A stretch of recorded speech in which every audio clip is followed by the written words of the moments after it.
لا فعلي مولاه. شرحه أن الولاية هنا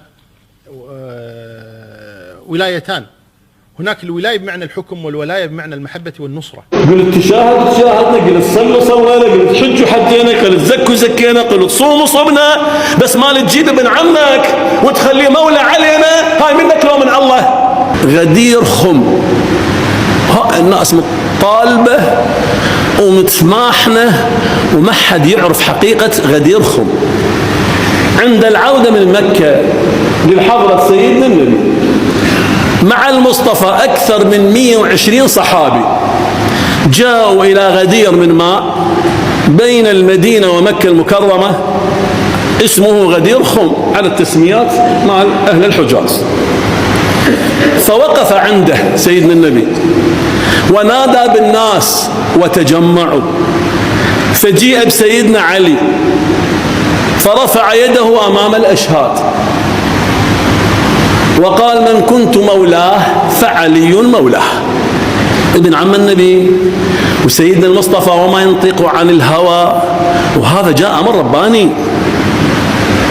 ونعم وخير من اختصه المصطفى بهذه الوثيقة وهذه المبايعة التي استمرت 3 أيام في غدير خم.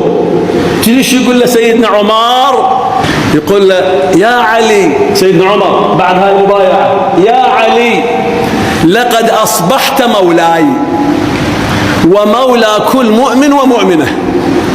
ها سيدنا عمر يقول له: طار الخبر في الآفاق شمالا وشرقا وغربا وجنوبا، وصل هذا الخبر سيدنا المصطفى قال: من كنت مولاه فهذا علي مولاه.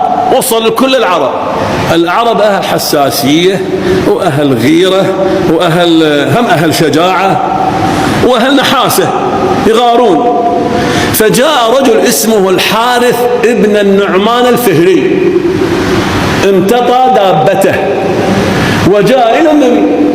فحينما وصل إلى المصطفى صلى الله تعالى عليه وعلى آله وصحبه وسلم، نزل من دابته وجاء قال: يا محمد. شوفوا الوقاحة. وهذا غدير خم ذكره الإمام المفسر الثعلبي في تفسيره.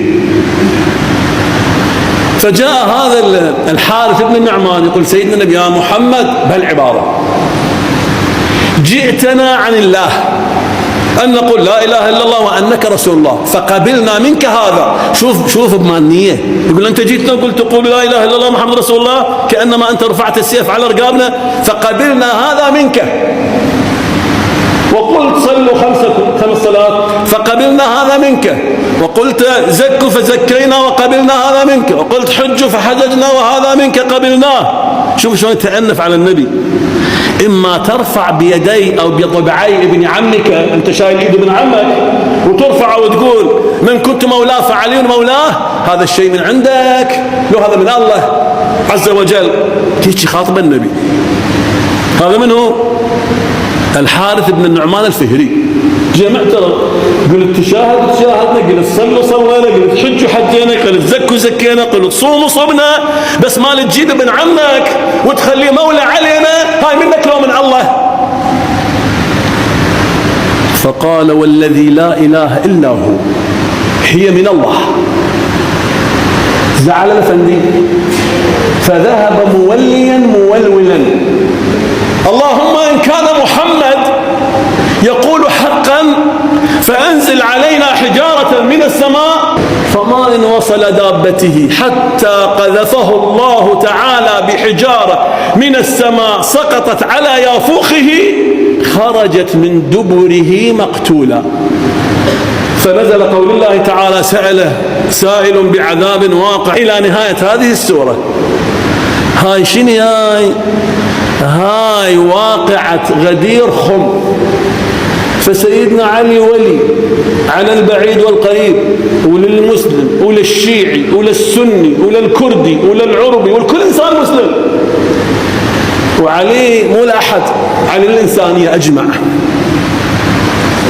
علي سيدنا يجيد سيدنا النبي، مو كل من يحكي بكيفه ويحكي على هواه ويتنطع. هلك المتنطعون والمتشددون